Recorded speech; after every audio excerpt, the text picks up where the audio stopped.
Bonjour, nous sommes aujourd'hui en direct du Bus Café. Je suis avec David, directeur du Sound Factory, et également impliqué donc, dans l'ouverture du Bus Café, établissement mythique des années 2000, réouvert donc, depuis la fin avril.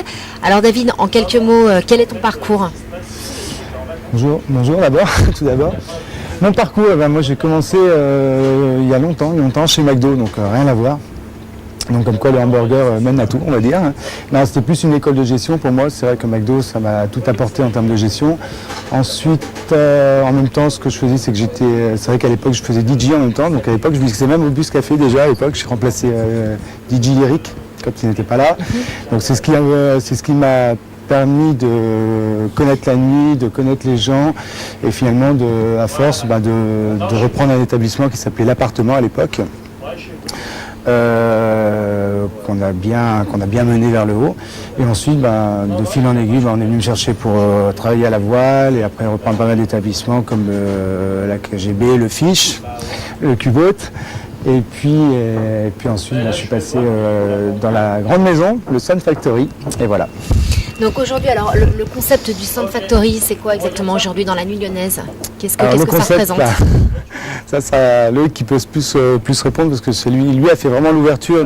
Le Sound Factory, en fait, c'est un établissement aujourd'hui qui a 3 ans, qui fêtera ses 3 ans justement en octobre 2011.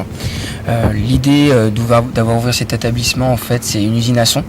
Donc en fait, on est producteur de beaucoup d'événements. Ce qui a fait notre grande renommée à la base, c'est que tout simplement on a fait énormément d'artistes. Tous les plus grands DJ de la planète sont passés au Sound Factory. Donc il y a Eric Morillo, il y a Roger Sanchez qui va passer par exemple au mois de juin. On a eu également Steve Angelo, on a fait également David Morales, on a fait également Big Ali, Antoine Clamaran, Martin Solveig, Bob Sinclair. Donc beaucoup de DJ. Combien de personnes ça draine à peu près ? Alors à peu près Sound Factory aujourd'hui, on est ouvert du jeudi au samedi en régulier, plus après les jours de semaine sur certaines soirées, on va dire en location et en privatisation. Donc aujourd'hui, le Sound Factory, sur un vendredi-samedi, ça génère 2000 personnes. Et quand il y a les soirées spécifiques ? Quand il y a les soirées, il faut compter 1000, ça dépend des événements. Par exemple, il y a des événements qui sont assez atypiques dans un créneau musical un petit peu particulier, comme les soirées Headbanger, qui sont plus dans le style Étienne de Crécy, ou DJ Mehdi, Riton par exemple, où là, on va faire des 1500-1600 personnes en rotation, donc ce qui est énorme pour notre établissement. Après le samedi, c'est vrai qu'on a une connotation un peu plus généraliste, puisqu'on fait 2 salles, 2 ambiances, donc on a une clientèle qui est un peu plus âgée, et là généralement on fait du 1000 personnes sur un samedi soir. Avec l'été qui arrive, le printemps-été, est-ce qu'il y a des soirées spécifiques par rapport au reste de l'année ou est-ce que c'est le même programme finalement ? Alors en fait, l'été, généralement on essaie d'adapter un petit peu avec la tendance, on va dire, avec la tendance estivale. C'est-à-dire qu'on va faire plutôt des événements avec des visuels qui sont un peu plus basés sur l'été, des couleurs un peu fraîches. Et on essaye de faire découvrir au public lyonnais qui n'ont pas l'occasion de partir en vacances des nouveaux DJ de nouvelles destinations par exemple. L'année dernière, on a fait découvrir tous les DJ de la French Riviera. Donc en passant de Cannes à Monaco, à Saint-Tropez, en descendant du côté aussi d'Aix-en-Provence. Donc voilà un petit peu l'idée de l'été au Sound Factory. Pour drainer un plus de monde pour la clientèle lyonnaise, on fait des entrées gratuites jusqu'à 1h du matin, tous les jeudis, tous les vendredis et tous les samedis, donc pour permettre à tout le monde de venir s'amuser, pour ceux qui n'ont pas l'occasion de partir en vacances. Donc David, revenons en fait au Bus Café. Tu fais partie donc, de l'équipe qui a repris cet établissement.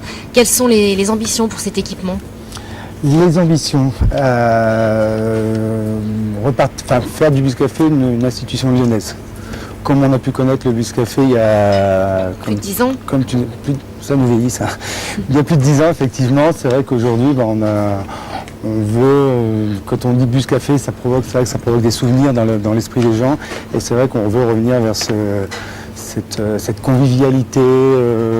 C'est vrai que là, le Bus Café, c'est vrai que c'est un after work, donc on est ouvert quand même à partir de 17h.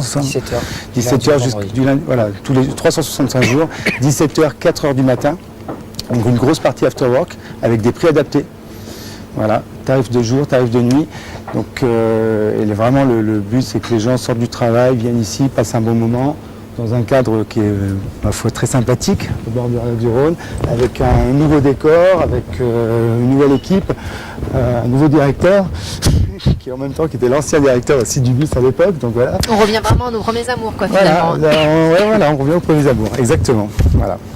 Donc la terrasse a été inaugurée hier soir, l'établissement Non, aussi. pas inaugurée. Pour l'instant, C'est l'établissement, c'était une ouverture. c'était l'ouverture. Une ouverture, on n'avait pas prévu Alors comment ça d'avoir s'est autant de passé monde d'ailleurs. cette ouverture? Est-ce qu'il y a eu beaucoup de monde? Quelle a été l'ambiance ressentie ici? Là, on a retrouvé un petit peu l'esprit bus qu'on avait déjà à l'époque.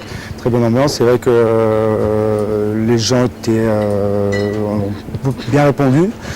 On a vu des gens justement qu'on voyait à l'époque. Donc c'est vrai que les gens sont curieux de revenir et sont surpris et dans le bon sens. Alors on va faire un petit échange, un petit ping-pong. Votre meilleur souvenir de soirée à tous les deux, c'est quoi aujourd'hui? Entre le bus, le sand, un peu tout, quel est votre meilleur souvenir de soirée? Encore, pour toi, David. Faudra-t-il s'en souvenir, c'est ça? Justement. Vraiment une soirée qui t'a marqué, soit avec un DJ particulier au sand, soit... J'en ai pas Qu'est-ce qui vraiment. te reste gravé? Non, j'ai pas vraiment de souvenirs. Depuis que je suis au sand. Non, Joachim Garraud.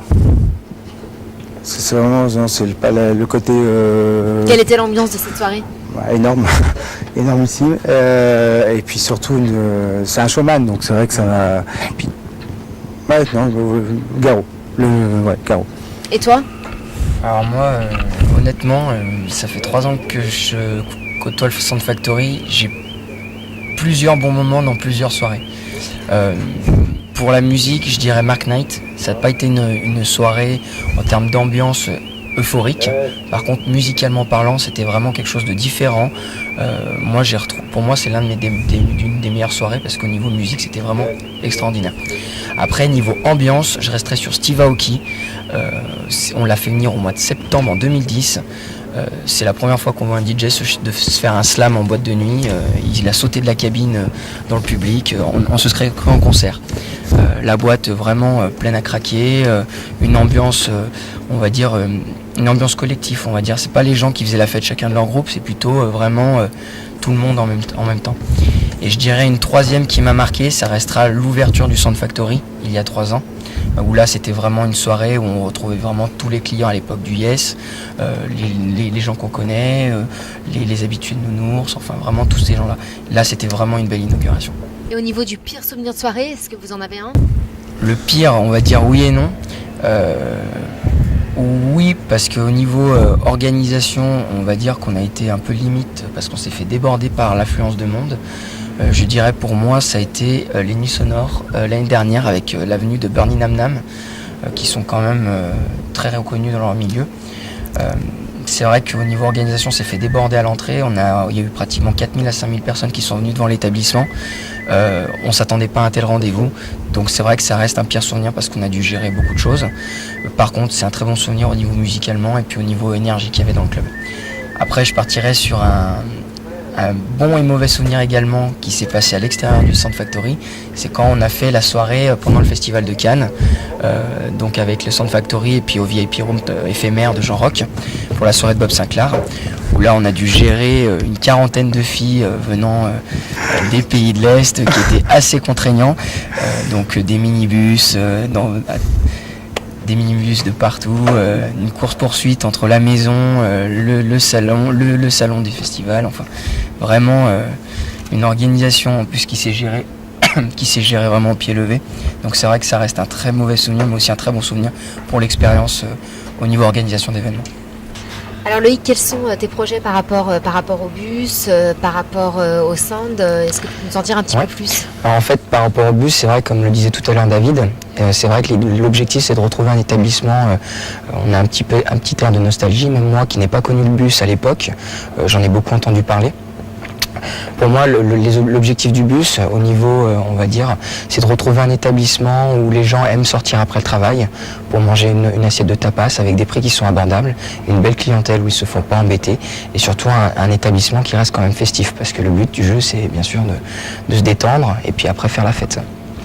Donc les objectifs par la suite, c'est toujours, on va dire, rester sur cette lignée-là, que les gens viennent passer du bon temps, que ce soit à l'extérieur par rapport à la terrasse, mais aussi en période d'hiver, parce que comme l'a dit David tout à l'heure, on est ouvert 365 jours par an, à partir de 17h du lundi au vendredi, et le samedi et dimanche les jours fériés à partir de 15h.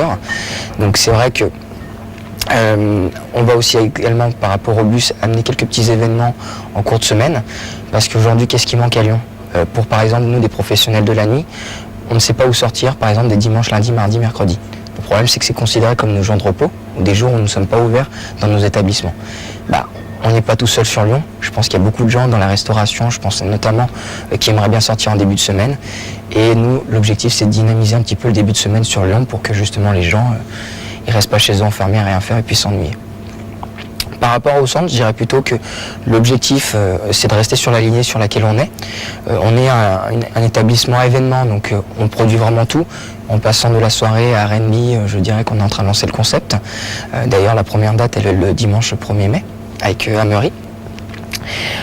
On fait également des soirées hardstyle, donc vous voyez c'est vraiment une usine à son et l'idée c'est de rester sur cette lignée, faire découvrir des nouveaux sons au public lyonnais qui reste quand même on va dire un des publics les plus durs de France, du fait que s'ils ne connaissent pas, ils ne sont pas très curieux. Donc l'objectif c'est vraiment leur faire découvrir tout ça en leur amenant des DJ qu'ils écoutent à la radio, mais que aussi leurs plus grands DJ où ils sont fans n'arrêtent pas de playlister en boîte. Donc c'est vrai que l'objectif c'est de leur faire découvrir ces DJ en les mettant sur le devant de la scène. Donc voilà l'objectif aujourd'hui du Sound Factory. Un dernier mot au Lyonnais pour finir? Écoutez, on vous donne rendez-vous tous au Sound Factory ou au Bus Café pour venir nous rencontrer et puis venir faire la fête avec nous. Vous attend tous au bus pour faire la fête et puis ensuite au Sound, on se termine au Sound bien sûr. Comme vous l'aurez compris, tout va se passer au bus et au Sound Factory où je vous donne rendez-vous cet été et puis dès début septembre à la rentrée avec plein de belles surprises et plein de bonnes choses. C'était Sophie B pour Such a Star.